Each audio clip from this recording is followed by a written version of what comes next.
mas eu quero me debruçar aqui sobre Maurício Lemos e Lucas Oliveira, porque são dois jogadores que saem e abrem uma lacuna para a zaga do Vasco.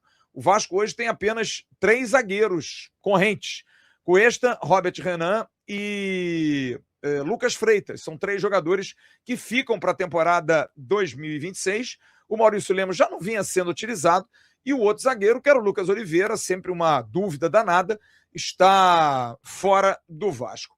E aí se intensificam as negociações por contratações e principalmente para a zaga. Vamos então falar desse rapaz aqui, o Alan Saldívia, jogador do Colo-Colo. Essas são fotos do Saldívia já na reapresentação do Colo-Colo. O Colo-Colo voltou às atividades na sexta-feira, ele faz parte do grupo, é um jogador que está há 4 anos no Colo-Colo, tem muito respeito dentro do clube.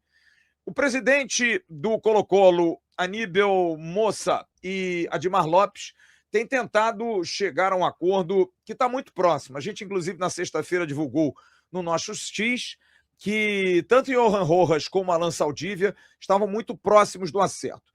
A questão do Rojas a gente vai falar hoje, ok, tudo resolvido. E o Saldívia, a tendência é que sim, possa ser resolvido até amanhã. O Alan Saldívia está com muita vontade de jogar no Brasil, tem 23 anos de idade e está fazendo uma força danada porque ele bateu no teto. É um jogador que quer dar novos saltos. Saiu cedo do Uruguai, foi para o Chile, jogou no Chile em alto nível, a gente vai já trazer os números dele, jogou Copa Libertadores, se destacou, inclusive foi numa dessas Copas Libertadores que ele chamou a atenção do técnico hoje do Vasco, o Fernando Diniz, enfrentando o Fluminense, naquela campanha vitoriosa do Fluminense. Então, o Alan Saldívia é um jogador que fez uma boa passagem no Colo-Colo. É muito jovem, 23 anos, bastante jovem, e que, é claro, sabe que o futebol brasileiro alavanca a carreira dele. Vê aí perspectiva até de jogando aqui, de poder ir para uma seleção. O Uruguai também se renova em termos de zagueiros, quem sabe até jogar na Europa. Mas o papo entre o presidente Aníbal Mossa e Admar Lopes começou logo depois da final da Copa do Brasil, logo na semana seguinte. O técnico Fernando Diniz queria a contratação, mais um jogador indicado pelo Fernando Diniz, queria a contratação desse zagueiro, que é um zagueiro de ótima saída de bola, zagueiro firme, zagueiro bom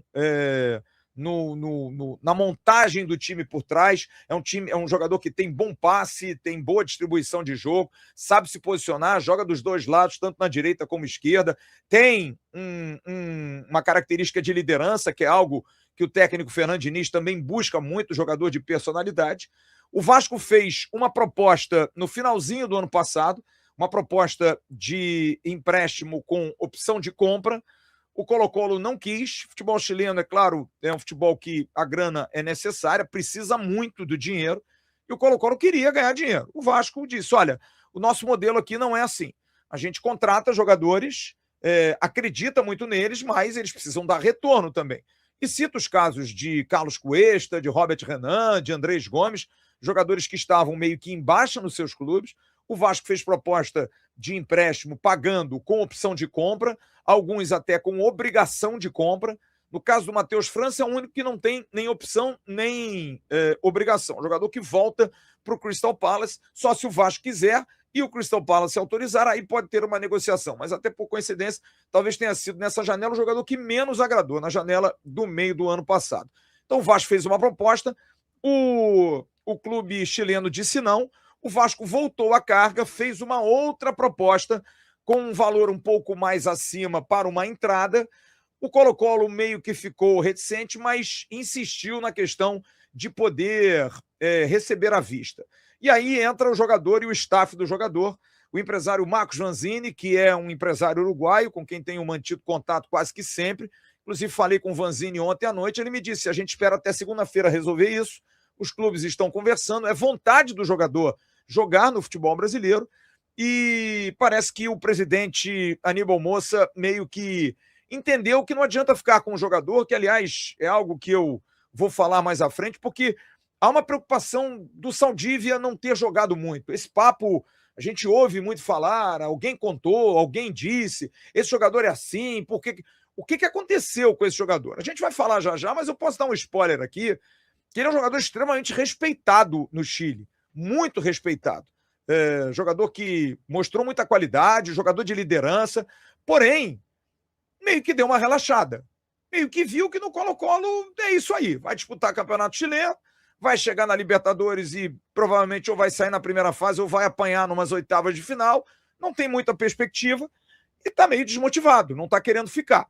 Tem muita gratidão ao Colo-Colo, porque é um clube que deu oportunidade a ele de sair do Uruguai para jogar, mas ele quer alguma coisa maior. E o presidente viu que é uma opção. O Saldívia tem contrato até o final do ano, vai acabar perdendo o jogador mais cedo ou mais tarde, então é melhor fazer algum dinheiro. Então, a discussão hoje é em cima de percentual, daquilo que o Colo-Colo vai ficar para uma possível negociação, do que o Vasco pode dar, de repente, um pouquinho mais de entrada, da forma de pagamento, e o Saldívia e seu staff até chegaram a sugerir que os valores seguissem metas alcançadas. Por metas alcançadas exatamente dentro do modelo de negócio feito pelo Johan Rojas, como a gente vai falar já já.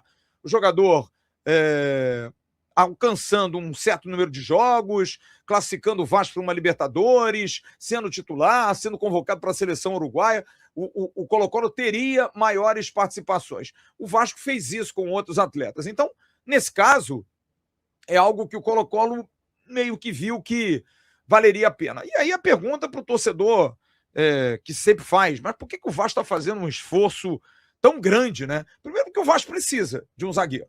O Vasco está precisando de um zagueiro, aliás, de 2 zagueiros. E segundo, porque o Fernando Diniz definitivamente é um cara que hoje tem uma força muito grande, sempre teve, mas hoje mais do que nunca. Ele vai ter a oportunidade, porque ele pegou o trabalho no meio, já pegou o trabalho do rescaldo do Carille, com alguns jogadores do elenco, tanto é que ele não usou todos, mas agora não. Ele quer um elenco montado por ele. Um elenco que ele tenha um respaldo para trabalhar. Pedrinho e Felipe admiram muito o trabalho do Diniz, então é o Fernando Diniz que está muito mapeando, muito por trás desse papo aí com o Admar Lopes e os reforços para tentar contratar. E esse jogador, o Alan Saldívia, é um jogador que o técnico do Vasco gosta, mas gosta muito. E aí, meu parceiro? Gostou desse corte? Então se liga nesses aqui que eu tenho certeza que você também vai se amarrar.